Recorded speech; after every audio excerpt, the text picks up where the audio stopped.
কুরআন ও হাদিসের আলোকে বিশ্ব নবী হজরত মুহাম্মদ সাল্লাল্লাহু আলাইহি ওয়াসাল্লাম এর জীবনী ও অলৌকিক ঘটনাবলী পাঠ ৫৫। রাসূলের বাণী ও কোরআনের মাহাত্ম্য। আরবের লোকেরা হজরত মুহাম্মদ সাল্লাল্লাহু আলাইহি ওয়াসাল্লাম ও তার অনুসারীদের জুলুমন অত্যাচারেও যখন দেখল যে এদেরকে কোনো রকমে দমাতে পারছে না, তখন হজরত মুহাম্মদ সাল্লাল্লাহু আলাইহি ওয়াসাল্লাম ডেকে নানা রকমের প্রলোভন দিতে লাগল। হে মুহাম্মদ, তুমি কি চাও? যদি চাও সর্দারি বা নেতৃত্ব তা দেব, যদি চাও সুন্দর নারী তাও দেব, আর যদি চাও প্রচুর ধন সম্পদের মালিক হতে তার ব্যবস্থাও করে দেব। কিন্তু তুমি যে নতুন ধর্ম প্রচার করছ আর আমাদের দেবতার নিন্দা করছ তা ছাড়তে হবে গে।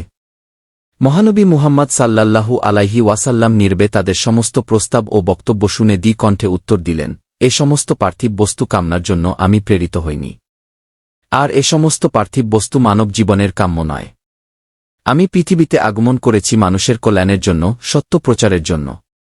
আমাকে যে শিক্ষা দেওয়ার জন্য প্রেরণ করা হয়েছে তা আমি পৌঁছে দিচ্ছি। যদি তা আপনারা গ্রহণ করেন তবে এতে আপনাদের ভালো হবে, নয়তো আমি ধৈর্য ধারণ করব। এরপর কাল কিয়ামতের দিন স্বয়ং আল্লাহ তার মীমাংসা করবেন। এত সব প্রচেষ্টার পরেও যখন কোরাইশ নেতৃবৃন্দ ব্যর্থ হল, তখন তারা পরামর্শ করে এ সিদ্ধান্তে পৌঁছল যে এখন থেকে কেউ মুহাম্মদের নিকট যাবে না, কেউ তাকে কোনো প্রশ্ন করবে না, আর তার পঠিত কোরআনও কেউ শুনবে না।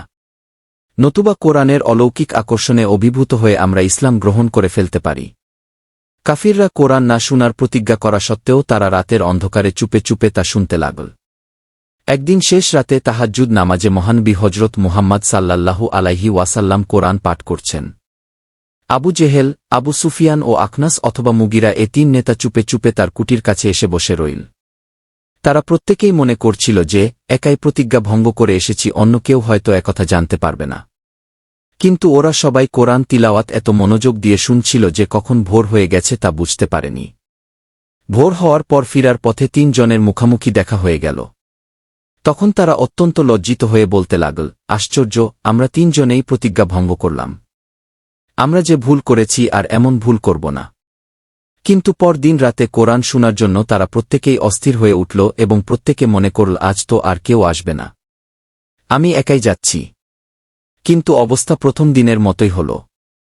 এভাবে ৩ দিন মুখামুখি হওয়ার পর নিজেদের কার্যকলাপের উপর তারা অত্যন্ত আশ্চর্যান্বিত হল। তখন আখনাস আবু সুফিয়ানকে জিজ্ঞাসা করল, আচ্ছা, যা শুনে এলেন এতে আপনার মতো কি? আবু সুফিয়ান বলল, কোরআন গভীর তত্ত্বপূর্ণ অতি উচ্চ ধরনের বাণী। আখনাস বলল, আমার মতো ঠিক তাই। কিন্তু কথা হল কি জান? মান মর্যাদায়, দান দক্ষিণায় আমরা হাসিম গোত্রের সমকক্ষ ছিলাম। কিন্তু তারা বলবে আমাদের গোত্রে নবী আছেন এবং তার উপর আল্লাহর বাণী অবতীর্ণ হয়। তখন এ কথার উত্তর কি? আমরা কখনো মুহাম্মদকে নবী বলে স্বীকার করব না এবং তার উপর ঈমানও আনব না গি। কিন্তু তাদের এ প্রচেষ্টাও ব্যর্থ হয়ে গেল। অনেক গোত্রই চুপে চুপে কোরআন তেলাওয়াত শুনতে লাগল এবং আল্লাহর বাণী শুনে মুগ্ধ হয়ে ইসলাম গ্রহণ করতে লাগল। এর এক উজ্জ্বল দৃষ্টান্ত হল হজরত ওমর রাদিয়াল্লাহু আনহু এর ইসলাম গ্রহণ। শেয়াবে আবু তালিবে অন্তরীণ অবস্থাতে 617-619 খ্রিস্টাব্দ, বয়স 47-49 বছর। উচ্চারণ ওয়ালানাবুলুয়ান্নাকুম বিশাইয়িম মিনাল খাউফি ওয়াল জুই ওয়া নাছিম মিনাল আমওয়ালি ওয়াল আনফুসি ওয়াত ছামারাতি ওয়াবাশিরিচ ছোয়াবিরিনা। অর্থ, নিশ্চয় তোমাদের ভীতির দ্বারা, ধন প্রাণ ও শস্যহানি দ্বারা পরীক্ষা করব। এতে ধৈর্যশীলদের জন্য রয়েছে সুসংবাদ। সূরা বাকারা, আয়াত ১৫৫।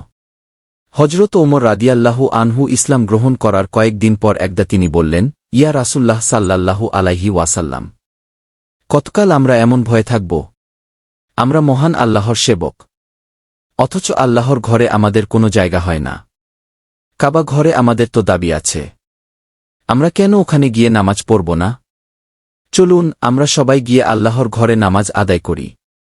তখন হজরত মুহাম্মদ সাল্লাল্লাহু আলাইহি ওয়াসাল্লাম এর নেতৃত্বে দুসারি লাইন ধরে মক্কার পবিত্র কাবা ঘরের দিকে মুসলমানরা এগিয়ে চলল। এক সারিতে হজরত ওমর রাদিয়াল্লাহু আনহু এবং অন্য সারিতে হজরত হামজা রাদিয়াল্লাহু আনহু। মক্কাবাসীরা এ দৃশ্য দেখে অবাক হয়ে গেল। হজরত নবী কারীম সাল্লাল্লাহু আলাইহি ওয়াসাল্লাম সকলকে নিয়ে কাবা ঘরে এসে 2 রাকাত নামাজ পড়লেন। নামাজ শেষে সকলে আবার আগের মতোই সারি বেঁধে ফিরে এলেন। কি চমৎকার দৃশ্য! কারো মুখে কোনো উস্কানি নেই, বিরোধ বা দাঙ্গা সৃষ্টির মনোভাব নেই।